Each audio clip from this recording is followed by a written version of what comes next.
ভাঙড় বিধানসভার অন্তর্গত চালতাবেড়িয়া অঞ্চলে খবর পাচ্ছি তৃণমূলের পার্টি অফিসে আগুন লাগিয়েছে। তৃণমূলের নেতা শওকত মোল্লা সাহেব আমাদের আইএসএফ এর নামে অর্থাৎ আমাদের নামে দোষ দিচ্ছে। এটা তো পুরাতন গল্প, এই ধরনের গল্প উনি অনেক আগে করে নিয়েছেন।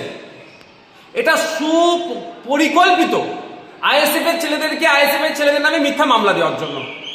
14 তারিখে আমরা গণতান্ত্রিক প্রক্রিয়ায় শান্তিপূর্ণভাবে ওয়াকফ সংশোধনী আইনের বিরুদ্ধে একটা মিছিল করতে চেয়েছিলাম কলকাতাতে। আসার পথে পুলিশকে দিয়ে আটকেছে এই শওকত মোল্লা সাহেবরা। সেখানে হিংসা করে আমাদের নামে 5টা মামলা হয়েছে। 5টা মামলাতে বিভিন্ন নেতৃত্বদের নামে মামলা দিয়েছে। এখন দেখছে আরো বাসকি কার নামে দেওয়া যেতে পারে, সেই জন্য আমাদের দেখবেন এই এফআইআর করতে যদি করে অভিযোগ দেয় আইএসএফ এর ছেলেদের নামে ওকে। আর যদি সঠিক তদন্ত হয় দেখবেন শওকত মোল্লা এতে জড়িয়ে গেছে। তৃণমূল কংগ্রেসের আমি দায়িত্ব নিয়ে বলছি, যদি সঠিক তদন্ত হয় তৃণমূল কংগ্রেস আগুন লাগিয়ে আইএসএফ এর নামে দোষ দিচ্ছে। এখন আমাদের ছেলেদেরকে প্রশাসনের লোক পক্ষ থেকে যে সুমোটো করে যে মামলা দিয়েছে একাধিক ছেলের নামে একাধিক নেতৃত্বদের নামে, তা তো আটকে রাখতে পারছে না। এই ধরনের ঘটনা এরা 2-4টে আরো হয়তো ঘটাতে পারে, আইএসএফ এর নামে দোষ দিতে পারে।